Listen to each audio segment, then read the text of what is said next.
Hello, welcome to chapter 9, section 2, Characteristics of Quadratic Functions. In this example, we're going to be dealing with physics, which is awesome.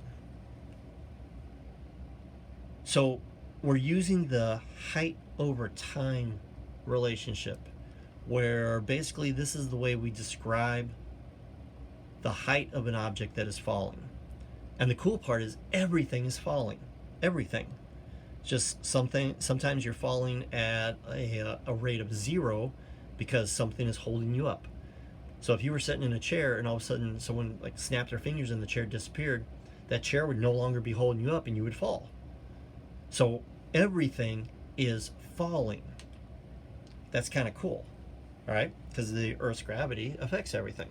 And everything within the vicinity of Earth, where Earth's gravity is affecting it, okay? You're also, believe it or not, during the daytime, you're also kind of falling toward the sun because the sun has gravity too. So then the sun's gravity kind of affects you and starts to pull you toward the sun. It's just that it's such a small amount that it doesn't actually do anything. And there's other forces involved. There's the centripetal force of the Earth spinning on its axis. I am getting too far ahead of myself. Basically, here's what's happening. This archer is going to shoot an arrow. That arrow is going to be affected by the gravity of the Earth. The function for height over time is -1/2, negative because it goes down toward the Earth, 1/2 due to calculus, times the acceleration due to gravity. The acceleration due to gravity on Earth is 32 feet per second. Half of 32 is 16, so that's where we get the 16 from. And negative means it's going to be going downwards. Plus the initial velocity upwards. So however this archer is shooting the arrow, whatever the angle to the ground is, there's an upward velocity of 63 feet per second. And the arrow is being shot 4 feet off the ground. So I love this stuff, right? Now the question is, can the arrow pass over a tree that is 68 feet tall? Okay, don't do that. If you have your own bow and you're out in the yard and you're saying, I'm going to shoot over a tree, you don't know what's on the other side of that tree. So don't do this, all right? My lawyers have talked to me and said, make sure you tell students not to go try this for real. The graph of this, or let me just draw the picture. The graph of this is going to look like this. And that's going to describe the path of the arrow. And if I put some coordinates on here, which show where the archer is standing, this right here is going to be 4 feet. So I start 4 feet off the ground. T stands for time. So at time 0 is the instant that the archer, between when the archer is holding the arrow and when you release. And that starts at 4 feet. So 0, 0, 4 feet. Okay? Then the arrow is going to go up and come back down. And what the question is asking is, if I continue this, what the question is asking is this height going to be 68 feet? I won't draw the tree in there because it'll get a little confusing. So what I gotta do, I gotta find the vertex. And from the vertex, I know what the maximum height of that arrow is going to be. So first, I have to find the axis of symmetry. That's going to be x equals b divided by -2 times a. In this problem, my a is going to be -16. My b is going to be 63. This makes me think that this might be a little complicated, so I'm going to use this calculator. And that was a problem from last time I used my calculator. So I get 63 divided by parentheses -2 times -16. It's almost 2. Almost 2. Right? And by the way, I did something, but Sorry, I did something and I failed to mention it. Okay, I'm not using x up here, and I'm sorry about that. So in this case, we're using t for time.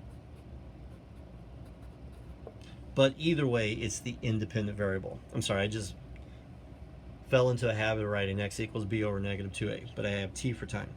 So what that means, this number right here, so you get t equals 1.96875. That's almost 1 second. Okay, oh, excuse me, 2 seconds, 2 seconds. If I do 2 subtract this, I got a little bit slightly more than 3/100ths of a second. That's an instant. So approximately from here to here is about 2 seconds. And it's not exactly, but it's approximately 2 seconds until it hits the ground. So the arrow is going to be in the air, unless it strikes a tree or something. It's going to be in the air about 4 seconds. It won't be exactly 4 seconds. It'll be about 4 seconds. It's a little bit less than 4 seconds, I think, but that's okay. That's not important. So what we're just trying to do is just try to like give it some sort of perspective here, some sort of like. Sometimes we look at numbers, we don't really think about what they mean. All right. So now I'm going to take this number, and then I'll do it again with 2, just to see if there's a big, huge difference. Okay. I'm going to take this number. Here's a cool way of doing it. You can retype it over again, but if I gotta do something. Okay, I take that number and then I store it for x. And now if I hit x, right now temporarily it knows you want to use that. So now I'm going to do this. Y equals negative 16 times, and this is why I do it, because I don't want to write this whole thing over again, 1.96875 squared plus 63 times 1.96875 plus 4.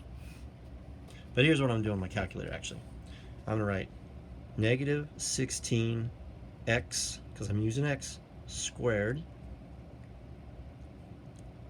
plus 63 times x plus 4. And y is, I'll write this, 66.015625. The way I'm recording my videos, I've got a lamp here, and it's actually, try to move that around where you can see it. It's reflected on the screen, so I have to kind of like move my head a little bit. Okay. So the question says, is it going to pass over a tree that's 68 feet tall? The answer is no. The tree is too tall. 2 feet too tall. About 2 feet. All right, I just want to do this real quick. So I got this right here. If I say, actually, I can round up to 2, because all measurements are estimations anyway. I can do negative 16 times 2 to the second power, lost my place, plus 63 times 2 plus 4. And in that case, I got actually 66 feet. Okay, there's not a huge difference between 66 feet as an estimation and 66.015625. They're very, very close. They're just a little bit more than 1/100th of a foot, which is that much. Okay, so either way, both of them are going to be under 68. So the answer is still going to be no. All right, that wraps things up. Ask questions in the discussion, and we'll see you in class.